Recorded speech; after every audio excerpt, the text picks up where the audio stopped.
Hi friends, welcome back to my channel. ఈ రోజు మనం ఈ వీడియోలో 20th ఎపిసోడ్ ని చూడబోతున్నాము. ఇప్పుడు ఎపిసోడ్ స్టార్టింగ్ లోనే చింగ్లాన్ చెన్ ఎక్కడైతే కూర్చొని ఉన్నాడో అక్కడికి వచ్చి, ఇక్కడ చాలా మంది వీరులు ఉన్నారు, మీలో ఎంత మంది కాంపిటీషన్ లో పార్టిసిపేట్ చేయబోతున్నారు అని అడుగుతుంది. అందరూ చెన్నని అలానే ఈ అమ్మాయిని కలపాలని ట్రై చేస్తున్నారు కదా. వెంటనే అక్కడున్న వాళ్ళందరూ చెన్నని వెళ్ళమని సిగ్నల్ ఇస్తున్నారు. చెన్నుకు వేరే ఆప్షన్ లేక అతను కూడా పోటీకి వెళ్ళడానికి సిద్ధమైపోతున్నాడు. నేను కూడా పోటీకి వస్తానని చెబుతున్నాడు. ఓకే రండి వెళ్దాము అనేసి చింగ్లాన్ చెన్నని తీసుకుని వెళ్తుంది. ఇప్పుడు చెన్నకి అలానే ఇంకొక అమ్మాయికి మధ్య పోటీ స్టార్ట్ అవుతుంది. ఎవరైతే ఎక్కువ బాణాన్ని గురి చూసి కొడతారో వాళ్ళే విన్నర్ అంట. ఇద్దరికి చెరో 5 బాణాలు ఇస్తున్నారు. కానీ అందులో అమ్మాయి కేవలం 3 బాణాలని మాత్రమే గురి చూసి కొట్టగలుగుతుంది, రెండింటిని మిస్ చేసేస్తుంది. నెక్స్ట్ మన చెన్నేమో గుర్రంపై కూర్చొని వరుసగా 5 బాణాలని గురి చూసి కొడుతున్నాడు. చెన్ ఫస్ట్ రౌండ్ విన్ అయిపోతున్నాడు. అది చూసి అందరూ చప్పట్లు కొడుతున్నారు. చెన్నేమో జిన్షావ్ ని చూస్తూ నేను బాగా కరెక్ట్ గా గురి చూసి కొట్టాను కదా అన్నట్టు చూస్తున్నాడు. అది చూసి జిన్షావ్ కూడా సిగ్గుపడుతుంది. ఆ తర్వాత చింగ్లాన్ ఒక అబ్బాయిని పంపిస్తుంది. అతనికి చెన్నికి మధ్య పోటీ స్టార్ట్ అవుతుంది. అందులో కూడా మన చెన్ను విన్ అయిపోతున్నాడు. ఏంటి అన్నిట్లోనూ ఈయనే విన్ అయిపోతున్నాడు అన్నట్టు చింగ్లాన్ చూస్తుంది. సరే ఓకే నెక్స్ట్ ఎవరిని పంపించాలి అని బాగా ఆలోచించి చెన్ను వాళ్ళ చెల్లెల్ని పంపిస్తుంది. చెన్నెప్పుడు వాళ్ళ చెల్లెల్ని గెలిపించడం కోసం కావాలనే ఓడిపోతాడంట. ఈసారి ఆ అమ్మాయి 4 బాణాల్ని గురి చూసి కొడుతుంది. కానీ మన చెన్నేమో 5 బాణాల్ని గురి చూసి కొట్టేస్తున్నాడు. సో మన చెన్ను మళ్ళీ విన్ అయిపోతున్నాడు. అది చూసి చింగ్లాన్ కోపంగా ఏంటి విన్ అయిపోతానని చెప్పేసి వెళ్ళావు కదా, మరెందుకు ఇలా జరిగింది అని అడుగుతుంది. మా అన్న ప్రతిసారి నన్ను గెలిపించడం కోసము ఓడిపోతాడు, కానీ ఈ రోజు ఎందుకు ఇలా చేశారో నాకు అర్థం కావడం లేదు అని చెబుతుంది. సరే మీ అన్న సంగతి నేను తెలుస్తాను అనేసి చింగ్లాన్ పోటీకి సిద్ధమైపోతుంది. ఇప్పుడు ఇద్దరికి మధ్య పోటీ స్టార్ట్ అవుతుంది. చింగ్లాన్ కరెక్ట్ గా గురి చూసి 5 బాణాలని పర్ఫెక్ట్ గా కొడుతుంది. కానీ చెన్ని ఈసారి విచిత్రంగా 2 బాణాలను మాత్రమే గురి చూసి కొడుతున్నాడు. మిగతా 3టిని కావాలని తప్పిస్తున్నాడు. అది చూసి అందరూ ఆశ్చర్యపోతున్నారు. జిన్షావేమో చెన్నికి ఏమైంది, అతను బానే కొడతాడు కదా, ఎందుకు ఇలా మిస్ చేశాడు అన్నట్టుగా చెల్లితో మాట్లాడుతుంది. ఇంకోవైపు మాస్టర్ కేమో కోపం వస్తుంది. చెన్ను కావాలనే ఇలా చేస్తున్నాడు అన్నట్టుగా ఉరిమి చూస్తున్నారు. ఇక ఆ రౌండ్ లో చింగ్లాన్ గెలుస్తుంది. చెన్నేమో కావాలనే ఓడిపోతున్నాడు. అది చూసి జిన్షావ్ ఆశ్చర్యపోతూ అతను ఎందుకు ఇలా చేస్తున్నారని అడుగుతుంది. దానికి చెల్లి వెంటనే నేను నిన్నే మా అన్నయ్యకి క్లియర్ గా చింగ్లాన్ గురించి చెప్పాను. తన మీద ఎవరు జాలి చూపించి ఓడిపోయినా తనకి బాగా కోపం వస్తుందని చెప్పాను. కానీ మా అన్న ఎందుకు ఇలా చేశారో నాకు అర్థం కావడం లేదని అంటుంది. ఆ మాటలు వినగానే జిన్షావ్ కి లైట్ గా అర్థమైపోతుంది. ఇప్పుడు మళ్ళీ సెకండ్ రౌండ్ మొదలవుతుంది. మళ్ళీ చెన్ కావాలనే బాణాల్ని మిస్ చేసేస్తున్నాడు. అది చూసి చింగ్లాన్ ఒక్కసారిగా గుర్రాన్ని ఆపేస్తుంది. ఆమె కోపంగా నన్ను గెలిపించడానికి కావాలనే ఓడిపోతున్నావా, అలా చేస్తే అది నన్ను అవమానించినట్టే అవుతుంది. నన్ను మీరు గౌరవిస్తే నిజంగా నాతో పోటీ పడాలి. ఇలా నా మీద జాలి చూపించి గెలిపించడం నాకు ఇష్టం ఉండదు. ఇలాంటి పోటీలో నేను ఉండలేను అని చెప్పి ఆ విల్లుని కింద పడేసి పోటీ నుండి మధ్యలోనే వెళ్లిపోతుంది. ఆ సంఘటనని మాస్టర్ అలానే ఆయన భార్య దూరం నుంచి అదంతా గమనిస్తున్నారు. మాస్టర్ వాళ్ళ భార్య మాట్లాడుతూ నా మేనకోడలు చింగ్లాన్ ఎందుకంత కోప్పడిందో నాకు అర్థం కావడం లేదు, తనతో నేను మళ్ళీ మాట్లాడతానని చెబుతున్నారు. కానీ మాస్టర్ కి మ్యాటర్ ఏంటో అర్థమైపోతుంది. ఏం అవసరం లేదు, చెన్నికి ఈ పెళ్లి సంబంధంపై ఏ మాత్రం ఇంట్రెస్ట్ లేదు, అందుకే ఇకపై ఆ పెళ్లిని బలవంతంగా జరిపించకూడదని డిసైడ్ అవుతున్నాడు. పోతే పోయింది, వాళ్ళిద్దరికి నచ్చకపోతే వదిలేద్దాము, ఇద్దరిని ఫోర్స్ చేయడం మంచిది కాదని అంటున్నారు. చింగ్లాన్ కోపంగా అక్కడి నుండి వెళ్లిపోయిన తర్వాత అక్కడున్న వాళ్ళతో మాట్లాడుతూ ఆ చెన్నుని చూస్తే నాకు మొహం మీదే 2 గుద్దలనిపిస్తుంది, నా మీద జాలి చూపించి వదిలేశాడు, ఎంత అహంకారం అని తిడుతుంది. అప్పుడే జిన్షావ్ ముందుకొచ్చి మీరేం దిగులు పడకండి, నేను అతనితో పోటీ చేసి విన్ అవుతానని ధైర్యంగా చెబుతుంది. అది విని చింగ్లాన్ కాస్త హ్యాపీగా ఫీల్ అవుతూ నిజంగానా, అయితే నేను నీ మీద 500 నాణాలు ఎక్స్ట్రా బెట్ కడతానని చెబుతుంది. జిన్షావ్ వెంటనే సరే అయితే మీరు డబ్బుని సిద్ధం చేసుకోండి అనేసి పోటీకి సిద్ధమైపోతుంది. జిన్షావ్ కోపంగా మీరు చింగ్లాన్ తో ఇంత సాఫ్ట్ గా ప్రవర్తించి ఓడిపోతారని నేను అసలు ఊహించలేదు, ఇప్పుడు నాతో కూడా అలానే చెయ్యబోతున్నారా అని అడుగుతుంది. దానికి చెన్ను నవ్వుతూ ఓ నువ్వు వచ్చేసావా, నువ్వెక్కడ రావేమోనని కాస్త కంగారు పడ్డాను, పర్లేదు ఎలాగో నువ్వే వచ్చేసావని అంటున్నాడు. అయితే ఏంటి ఇప్పుడు మీరు నాతో కూడా కావాలనే ఓడిపోబోతున్నారా అని అడుగుతుంది. చెన్ను నవ్వుతూ నువ్వు నా దానివి, నీతో యాక్ట్ చేయాల్సిన అవసరం లేదు, పూర్తి పవర్స్ ని యూజ్ చేసి నీతో పోటీ పడతానని అంటున్నాడు. ఇప్పుడు ఫస్ట్ రౌండ్ స్టార్ట్ అవుతుంది. ఇద్దరు గుర్రాల మీదకెక్కి గురి చూసి బాణాల్ని వదులుతున్నారు. చెన్నేమో 5 బాణాల్ని గురి చూసి కొడుతున్నాడు. అలానే జిన్షావ్ కూడా 5 బాణాల్ని గురి చూసి కొడుతుంది. అది చూసి అందరూ ఆశ్చర్యంతో చప్పట్లు కొడుతున్నారు. ఇక మొదటి రౌండ్ టై అవుతుంది. ఇక అదే సమయంలో ఆ పోటీని ఇంకొక అబ్బాయి కూడా చూస్తున్నాడు. అతనికి జిన్షా బాగా నచ్చినట్టు ఉంది. అతను వెంటనే అతని అసిస్టెంట్ ని పిలిచి ఆ అమ్మాయి పేరేంటి అని అడుగుతున్నాడు. అసిస్టెంట్ పొరపాటున చెన్ అని చెబుతున్నాడు. అతను నవ్వి చెన్ ఎవరో నాకు తెలుసు, నేను అడిగింది ఆ అమ్మాయి పేరు, వెంటనే వెళ్లి ఆ అమ్మాయి డీటెయిల్స్ కనుక్కొని రమ్మని చెప్పి అతనికి డబ్బులు ఇస్తున్నాడు. ఇక సెకండ్ రౌండ్ మొదలవ్వడానికి ముందు చెన్ జిన్షా ఇద్దరు గుర్రాలపై పక్క పక్కనే ఉంటున్నారు. చెన్ మెల్లగా మాట్లాడుతూ మా మాస్టర్ నన్ను చింగ్లాన్ కిచ్చి పెళ్లి చేయాలనుకున్నారు. నేను దాన్ని డైరెక్ట్ గా రిజెక్ట్ చేయలేక ఇలా చేశాను. కావాలనే ఆమెని గెలిపించాను. అది ఆమెకి నచ్చదని నాకు ముందే తెలుసు. నువ్వేం కంగారు పడకు, మా ఇద్దరికి పెళ్లి జరగదని అంటున్నాడు. ఆ మాటలు విని జిన్షా చెన్నని కాస్త అనుమానంగా చూస్తూ నన్ను నమ్మించాలనే ఇలా చెబుతున్నారా అని అడుగుతుంది.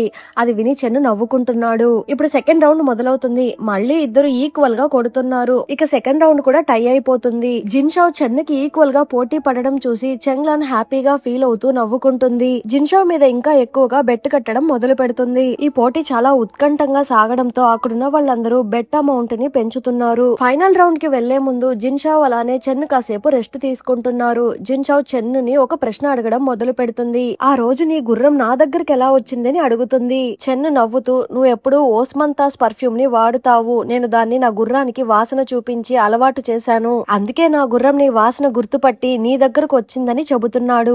అది విని జిన్షా ఆశ్చర్యపోతుంది. అంటే ఇదంతా ఇంత ముందుగా ప్లాన్ చేసావా అని అడుగుతుంది. చెన్ను నవ్వుతూ తలూపుతున్నాడు. ఇద్దరూ ఒంటరిగా మాట్లాడుతున్న అవకాశాన్ని ఉపయోగించుకుని చెన్ను మళ్ళీ తన మనసులోని మాట చెప్పడం మొదలు పెడుతున్నాడు.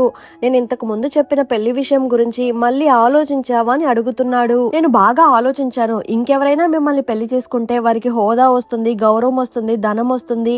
కానీ ఇవేమీ నాకు అవసరం లేదు. అన్ని నా దగ్గరే ఉన్నాయి. పైగా మీలాంటి పెద్ద అధికారిని పెళ్లి చేసుకుంటే అందరి చూపు నా మీదే ఉంటుంది. ప్రతి పనికి నియమాలు పెడతారు. నాకు స్వేచ్ఛ ఉండదు. కాబట్టి మిమ్మల్ని పెళ్లి చేసుకోవడం వల్ల నాకు ఎలాంటి లాభం ఉంటుందో నాకు అర్థం కావడం లేదు అని చెబుతుంది. ఆ మాటలు విని చెన్ను నవ్వుతూ నీకు పెద్దగా లాభం లేకపోవచ్చు, కానీ నిన్ను పెళ్లి చేసుకుంటే నాకు చాలా లాభం ఉంది. నేను మా మాస్టర్ ఎంచుకున్న అమ్మాయిని పెళ్లి చేసుకుంటే నేను అధికారికంగా ఆయన రాజకీయ వర్గంలో చేరినట్టు అవుతుంది. కానీ నేను ఇప్పుడే ఏ రాజకీయ వర్గంలోనూ చేరాలనుకోవడం లేదు. నా పెళ్లి వల్ల నా భవిష్యత్తు నిర్ణయించుకోవాలనే ఆశ నాకు లేదు. అందుకే నాకు రాజకీయాలకి దూరంగా ఉండే పూర్తిగా నమ్మగలిగే అమ్మాయి కావాలి. అదృష్టం ఏమిటంటే ఆ అమ్మాయి చాలా ధనవంతురాలు కూడా. అది మాత్రమే కాకుండా నేను లవ్ చేస్తున్న అమ్మాయి దగ్గర ఇన్ని క్వాలిటీస్ ఉండడం నాకు మంచిదే కదా. పైగా ఇంకొక అదృష్టం కూడా ఉంది. ఆ అమ్మాయికి కూడా నేనంటే ఇష్టమే అని చెప్పడంతో ఆ మాట విని జిన్షా సిగ్గుపడుతుంది. సమాధానం ఏమి చెప్పకుండా అక్కడి నుండి వెళ్లిపోతుంది. అది చూసి చెన్ను నవ్వుకుంటున్నాడు. ఇక మరోవైపు ఒక అబ్బాయి జిన్షాని ఇష్టపడి తన డీటెయిల్స్ కలెక్ట్ చేయమని చెప్పాడు కదా. ఇప్పుడు అసిస్టెంట్ ఆ డీటెయిల్స్ చెప్పడం మొదలు పెడుతున్నాడు. అది విని అతను నవ్వుతూ అయితే నేను వెంటనే వెళ్లి సంబంధం మాట్లాడుకుంటాను అని అంటున్నాడు. ఇక మూడో రౌండ్ మొదలవుతుంది. ఈసారి జిన్షా పూర్తి కాన్సన్ట్రేషన్ తో పోటీ చేసి చెన్నుని ఓడించి విజయం సాధిస్తుంది. ఇక బైనాకులర్ ద్వారా ఈషియన్ కూడా అదంతా చూస్తూ ఉన్నాడు. సూపర్ అని జిన్షాని పొగిడేసి వాళ్ళ టీమ్ తో వెళ్లి వాళ్ళని అరెస్ట్ చేయమని చెబుతున్నాడు. అందరూ ఆనందంగా ఉంటున్న ఆ సమయంలో ఈషియన్ వాళ్ళ టీం అక్కడికి వచ్చి ఒక అధికారిని అరెస్ట్ చేస్తున్నారు. అసలు అక్కడ ఏం జరుగుతుందో ఎవరికీ అర్థం కావడం లేదు. మాస్టర్ వెంటనే వాళ్ళని ఎవరు అరెస్ట్ చేస్తున్నారని అడుగుతున్నారు. ఈషియన్ పేరు చెప్పగానే మాస్టర్ కి ఇంకా కోపం పెరిగిపోతూ ఉంది. ముందే ఆయనకి ఈషియన్ వాళ్ళ ఫ్యామిలీ అంటే అస్సలు పడదు కదా, అందుకని కోపంగా ఉరిమి చూస్తున్నాడు. అంతలో ఈషియన్ చాలా స్టైల్ గా గుర్రం మీద అక్కడికి వస్తున్నాడు. అతన్ని వెంటనే పట్టుకొని తీసుకుని వెళ్ళండి అని ఆదేశిస్తున్నాడు. సైనికులు వెంటనే అతన్ని బలవంతంగా తీసుకుని వెళ్తున్నారు. ఈషియన్ ఎవరి మాటలు పట్టించుకోకుండా చాలా కఠినంగా ప్రవర్తిస్తున్నాడు. అది చూసి ఆ ప్రోగ్రామ్ ని కండక్ట్ చేస్తున్న చింగ్లాన్ ముందుకు వచ్చి కోపంగా ఈషియన్ ని అడ్డుకుంటుంది. ఇక్కడ పెద్ద పెద్ద అధికారులు వాళ్ళ కుటుంబాలు ఉన్నాయి. ఇలాంటి సమయంలో ఇలా హడావిడి చేయడానికి నీకెంత ధైర్యము అని అడుగుతుంది. అప్పుడు ఈషియన్ కూల్ గా ఆమె వైపు చూస్తూ నేరస్తులకు సహాయం చేస్తే నిన్ను కూడా అరెస్ట్ చేస్తాను. మీకేమైనా అభ్యంతరం ఉంటే మీ నాన్నని కోర్టుకు వెళ్లి ఫిర్యాదు చేయమని చెప్పు అని అంటున్నాడు. ఆ మాటలు విని చింగ్లాన్ కి కోపం వచ్చి ఒక కత్తిని తీసి ఈషియన్ గొంతు మీద పట్టి నీ సైనికుల వెనకాల దాక్కోవద్దు, నీకంత ధైర్యం ఉంటే నాతో ఫైట్ చేయని అంటుంది. ఆ మాటలు విని ఈషియన్ నవ్వుతూ క్రిమినల్ ఇన్వెస్టిగేషన్ బ్యూరో ఎవరితోనూ పోటీ పడదు, మేము నేరస్తుల్ని అరెస్ట్ చేస్తాము లేకపోతే చంపేస్తాము అని చెప్పి అక్కడ నుండి వెళ్లిపోతున్నాడు. ఇతను ఎవరు అన్నట్టుగా చింగ్లాన్ అరుస్తూ ఉంది. అంతలో చెన్ను వాళ్ళ చెల్లెలు అక్కడికి వచ్చి ఇంత పెద్ద అధికారులు కూడా నిశ్శబ్దంగా ఉన్నారు, నువ్వెందుకు మధ్యలో మాట్లాడుతున్నావు, అయినా ఆ ఈషియన్ పొగరబోతూ నిజంగానే నిన్ను కూడా అరెస్ట్ చేసేవాడు అని చెబుతుంది. కానీ చింగ్లాన్ మాత్రం ఏమాత్రం భయపడదు. అతను పొగరుబోతైతే నేను అతని కంటే పెద్ద పొగరుబోతుని, కానీ చాలా ఇంట్రెస్టింగ్ గా ఉన్నాడు అన్నట్టుగా చూస్తుంది. ఇక జిన్షావ్ వాళ్ళ ఇంట్లో అందరూ ఆ ప్రోగ్రామ్ గురించే మాట్లాడుకుంటున్నారు. జిన్షావ్ చెన్నుని ఓడించింది. ఈషియన్ ఏమో నిన్న అందరి ముందే ఆ అధికారిని అరెస్ట్ చేసి తీసుకుని వెళ్లాడు. అది చూసి చింగ్లాన్ ఆశ్చర్యపోయింది. ఇలాంటి అరెస్ట్ ని మా జీవితంలో మేమెప్పుడూ చూడలేదు అని అక్కడున్న అధికారులందరూ మాట్లాడుకున్నారు అని లియాన్ చెప్పడంతో నానమ్మ కోపంగా, ఇంతకు ముందు ఈషియన్ అలా ఉండేవాడు కాదు, ఇప్పుడు చాలా భయంకరంగా మారిపోయాడు, ఎందుకైనా మంచిది మనం అతనితో చాలా కేర్ఫుల్ గా ఉండాలని చెబుతున్నారు. అంతలో ఈషియన్ వాళ్ళ అక్క కూడా అక్కడికి వస్తున్నారు. రాజ ఆజ్ఞ ఉంటే ఎక్కడైనా అరెస్ట్ చేయొచ్చు, అది పార్టీ అయినా రాజ విందైనా తేడా ఏమీ ఉండదు, ఇందులో మనం భయపడాల్సిన అవసరం ఏమీ లేదు, మనం ఎందుకు జాగ్రత్తగా ఉండాలని అడుగుతున్నారు. అవునవును నువ్వు చెప్పింది కూడా కరెక్టే అనేసి అందరూ సైలెంట్ అయిపోతున్నారు. ఆ తర్వాత చెన్నై పెళ్లి గురించి మాట్లాడుతూ అసలు ఈ ప్రోగ్రామ్ కండక్ట్ చేయడానికి మెయిన్ ఉద్దేశమే చెన్నైకి అలానే చింగ్లాన్ కి మధ్య సంబంధం కుదర్చడమే అని చెప్పడంతో చెన్ను కుటుంబం చాలా గొప్పది, అలానే చింగ్లాన్ వాళ్ళ కుటుంబం కూడా ఈ క్యాపిటల్ సిటీలో బాగా గౌరవం ఉన్న కుటుంబము, ఈ పెళ్లి జరిగితే అది చాలా పెద్ద సంబంధం అవుతుందని నాన్నమ్మ అంటున్నారు. ఆ తర్వాత నాన్నమ్మ జిన్షావ్ తో మాట్లాడుతూ, అవును జిన్షావ్ మీ అమ్మమ్మ కూడా గత 10 సంవత్సరాల నుండి చెన్న దగ్గరే పనిచేస్తున్నారంట కదా అని అడగడంతో జిన్షావ్ కూడా అవునని చెబుతుంది. మీ అమ్మమ్మకి చాలా మంచి టేస్ట్ ఉంది, ఎవరు గొప్పోళ్ళు అవుతారో ముందే కనిపెట్టేస్తున్నారని అంటున్నారు. దానికి జిన్షావ్ కూల్ గా, మా అమ్మమ్మ చెన్ను కుటుంబాన్ని మాత్రమే నమ్మలేదు, గు కుటుంబాన్ని కూడా నమ్మింది, అందుకే మా అమ్మను ఈ ఇంటికిచ్చి పెళ్లి చేసింది, మా అమ్మ జీవితం ఎలా ఉనిందో మన అందరికీ తెలుసు కదా, మా అమ్మమ్మ తీసుకునే ప్రతి నిర్ణయము కరెక్ట్ అవుతుందని రూల్ ఏమీ లేదు అనేసి ఇండైరెక్ట్ గా నానమ్మని దెప్పిపొడుస్తుంది. ఆ మాట విని నాన్నమ్మ కోప్పడుతూ జిన్షావ్ ని ఉరిమి చూస్తున్నారు. అంతలో లియాన్ మాట్లాడుతూ, చింగ్లాన్ ఏమి అంత గొప్ప వ్యక్తి కాదు, ఆమెకు ముందే నిశ్చితార్థం జరిగింది, ఆమె దాదాపు వితంతువుతో సమానమని అంటుంది. దానికి జిన్షావ్ కోపంగా, మరి చెన్ను కూడా పెళ్ళైంది కదా అని అడుగుతుంది. మగవాళ్ళు మళ్ళీ పెళ్లి చేసుకుంటే తప్పేం లేదు, కానీ ఆడవాళ్ళు ఒకసారి నిశ్చితార్థం అయిన తర్వాత లేకపోతే విడాకులు తీసుకున్నా సమాజం వాళ్ళని గౌరవించదు అని నాన్నమ్మ అంటున్నారు. అబ్బాయిలు కరెక్ట్ గా ఉంటే అమ్మాయిలకి ఎందుకు ఇలాంటి పరిస్థితి వస్తుంది, పైకి అంతా బానే ఉన్నట్టు యాక్టింగ్ చేస్తూ బాధను అనుభవిస్తూ పరువుని కాపాడుకోవడం కంటే మన కోసం మనం సంతోషంగా బతకడం చాలా మంచిదని అంటుంది. అది విని నాన్నమ్మకి ఏం సమాధానం చెప్పాలో అర్థం కాక సైలెంట్ అయిపోతున్నారు. ఆ తర్వాత అక్క జిన్షావ్ తో మాట్లాడుతూ, నువ్వు ఈ రోజు చాలా బాగా మాట్లాడావు, నానమ్మని ఎదిరించి ధైర్యంగా సమాధానం చెప్పావు, సూపర్ అని పొగుడుతున్నారు. నా గురించి మాట్లాడితే నేను భరిస్తాను, కానీ మా అమ్మమ్మ కుటుంబాన్ని మాత్రం అవమానిస్తే నేను ఊరుకోను, అందుకే ఎదురు మాట్లాడానని చెబుతుంది. ఈషియన్ లెవెల్ కాస్త తగ్గగానే వాళ్ళందరూ ఎంత చులకరగా మాట్లాడుకుంటున్నారో అనుకొని అక్క కాస్త ఫీల్ అవుతున్నారు. జిన్షావ్ వెళ్లిపోయాక అక్క పనమ్మాయితో మాట్లాడుతూ, ఈషియన్ కి జిన్షావ్ ఎందుకు నచ్చిందో నాకు ఇప్పుడే అర్థమైందని అంటున్నారు. అయితే వాళ్ళిద్దరికి ఎందుకు పెళ్లి చేయకూడదని పనమ్మాయి అడగడంతో అక్క తల ఊపుతూ, ఇప్పుడు రాజ్యసభ సైనిక కుటుంబాల్ని అణిచివేస్తుంది, మన పరిస్థితి కూడా బాగలేదు, ఈషియన్ మంచి కుటుంబంలో పెళ్లి చేసుకుంటేనే మన కుటుంబానికి మళ్ళీ గౌరవం వస్తుందని అంటున్నారు. ఇక మరోవైపు లియాన్ వాళ్ళ బాయ్ ఫ్రెండ్ రహస్యంగా గూలాన్ కి ఒక అందమైన హెయిర్ పిన్ ని పంపించాడు. ఇప్పుడు గూలాన్ ఆ హెయిర్ పిన్ ని చూస్తూ,